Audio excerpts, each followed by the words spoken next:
نظریاتی اختلاف تھا کہ انہوں نے سکھوں کی فہرستیں اٹھا کے ہندوستان کو دے دی، سارا ستیہ ناش کر دیا کشمیر کا، اس کے بعد سے وہ ظلم شروع ہو گیا۔ آج جب انہوں نے چارٹر آف ڈیموکریسی کیا تو اسی محترمہ کے ساتھ بیٹھ گئے، انک کبھی سوکھی نہیں تھی اس کی، انہوں نے جا کے اپنا این آر او کر لیا، ان کے منہ پہ پھر ایک تماچا لگ گیا۔ اور اب جو انہوں نے نیا اپنا بیانیہ جاری کیا جس میں یہ افواج پاکستان کو برا بھلا کہہ رہے ہیں، اس کا نتیجہ کیا نکلا؟ آزاد کشمیر کے الیکشن میں آپ نے دیکھ لیا کہ نہ ہونے کے برابر سیٹیں، اتنی بڑی جماعت جو اپنے آپ کو کہتی ہے 2/3 اکثریت لے کر آتی تھی، آج کہاں کھڑے ہوئے ہیں۔ اور کل جب پاکستان کے اندر الیکشنز ہوں گے، اگر یہی آپ کا بیانیہ رہا تو پھر بھی آپ یہاں کھڑے ہوں گے۔ تو ہمارا جماعت جو چھوٹی ہے وہ اس لیے تھی کہ ہم نے اپنا سارا زور ان کے پڑھنے میں ڈالا ہوا تھا۔ اب الحمدللہ ہم اپنی جماعت کو اپنے پیروں پر کھڑا کر رہے ہیں، ہم نے بہت سی جگہ نئے دفاتر کھولے ہیں اور انشاءاللہ آنے والے الیکشنز میں یہ دوسری بڑی جماعت بن کر ابھرے گی انشاءاللہ پاکستان کی۔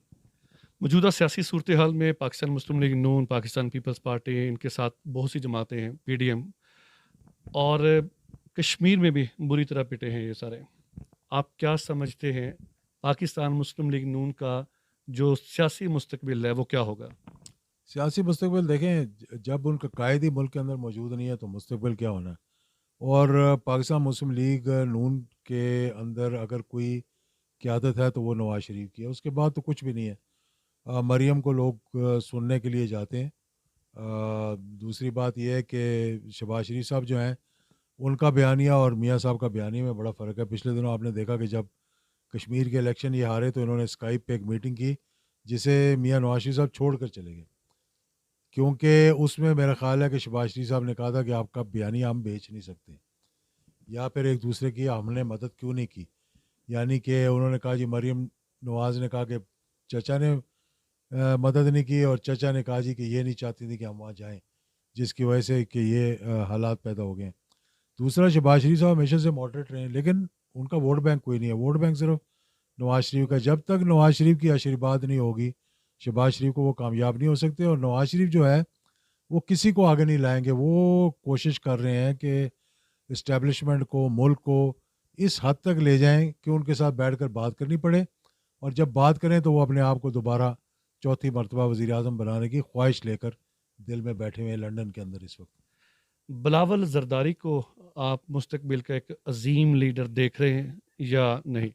بلاول زرداری کو بھی کیا اب اس کے بارے میں کہوں، یعنی کہ ان کے بارے میں شیخ رشید صاحب بہت اچھا بولتے ہیں۔ بس وہ شیخ رشید کی حد تک رہے تو بہت اچھا ہے۔ بلاول پوری کوشش کر رہے ہیں آج کل اپنی سی وی لے کر، کبھی امریکہ کبھی برطانیہ، کہ ہمیں ایکسیپٹ کر لو، ہم پاکستان کے لیے جو آپ کہیں گے ہم اسی طرح ہم چلنے کی کوشش کریں گے۔ آصف زرداری نے پیپلز پارٹی کے ساتھ وہ کچھ کر دیا جو کوئی آج تک اپوزیشن نہیں کر سکی، اور بلاول کو بھی میں سمجھتا ہوں کہ جب تک سندھ میں ان کی حکومت ہے، جب تک تو میرا خیال ہے کہ تھوڑی بہت پذیرائی ملے گی، کیونکہ وہ سارا جو پیسہ اکٹھا کر رہے ہیں، جو مال بنا رہے ہیں، جو سیاست پہ خرچ ہو رہا ہے، وہ سب حکومت کا فنڈ ہے۔ جہاں پہ برسی تک جو منانے جاتے ہیں محترمہ کی، اس میں بھی وہ زکوٰۃ کے اور وہ کیا نام ہے اس کا، بیت المال کے کروڑوں روپے خرچ ہوتے ہیں۔ مطلب یہ تو مطلب بلیک اینڈ وائٹ میں آ چکا ہے کہ 40 کروڑ ایک مرتبہ نکالے، 27 کروڑ ایک مرتبہ نکالے، یہاں تک کہ اپنا مزار جو بنوایا وہاں پر اس پہ بھی حکومتی پیسے لگائے۔ تو جس دن ان کی حکومت سندھ میں ختم ہوگی، آپ سمجھ لیں کہ یہ پھر بلاول کہیں بیٹھے ہوں گے یو کے میں، اور زرداری صاحب جو ہے وہ تو ویسے ہی اس وقت مطلب صحت ہی ٹھیک نہیں، اللہ تعالیٰ ان کو صحت دے، نہ وہ سیاست کرنے کے قابل ہیں۔ ابھی لاہور آئے تھے پچھلے دنوں کوئی ایکٹیویٹی دکھانے کے لیے، لیکن پتہ نہیں کس وجہ سے آئے تھے، نہ کوئی ملا ان کو، اور واپس چلے گئے وہاں سے۔ عمران خان صاحب کے بارے میں کیا کہیں گے؟ عمران خان صاحب محنت کر رہے ہیں، بہت اچھی طرح کر رہے ہیں، ٹیم بہت نکمی ہے۔ یعنی کہ ہم کہہ سکتے ہیں کہ آنے والے الیکشن میں آپ ان کے ساتھ ہوں گے؟ نہیں، آنے والے الیکشن میں دیکھیں، ہمارا تو ابھی اپنی پارٹی کو ہم کھڑا کر رہے ہیں، بس دیکھیں گے کون سی جماعت کے ساتھ ہم نے کرنا ہے۔ ان کو ایک دو چیزوں میں ہم نے سپورٹ کیا ہے، جو انہوں نے بڑے ڈٹ کے کہا کہ ایبسلیوٹلی ناٹ، وہ مجھے پسند آیا، میں نے اس کی تعریف بھی کی ہے۔ لیکن جو مہنگائی ہے، بے روزگاری ہے، جو لا قانونیت ہے، اس پہ ان کو توجہ دینی چاہیے۔ اپنی ٹیم کو اچھے لوگوں کو سامنے لانا چاہیے، جو پیراشوٹ سے اترے ہیں یا اتر رہے ہیں ان کو ایسے عہدے نہیں دینے چاہیے جس پہ کہ وہ کام نہ کر سکیں اور پھر بریف کیس اٹھائیں اور ملک سے باہر چلے جائیں۔ نہیں ہے ناامید اقبال اپنی کشت ویراں سے، ذرا نم ہو تو یہ مٹی بڑی زرخیز ہے ساقی۔ اعجاز صاحب، ہم سے بات کرنے کا بےحد شکریہ۔ بہت شکریہ آپ کا، انشاءاللہ آپ کا چینل دیکھتے رہیں گے، اور دوستوں سے بھی کہوں گا کہ آپ کا چینل سبسکرائب بہت کریں شکریہ سر، بہت شکریہ، تاکہ آپ دن دگنی اور رات چگنی ترقی کریں۔ بہت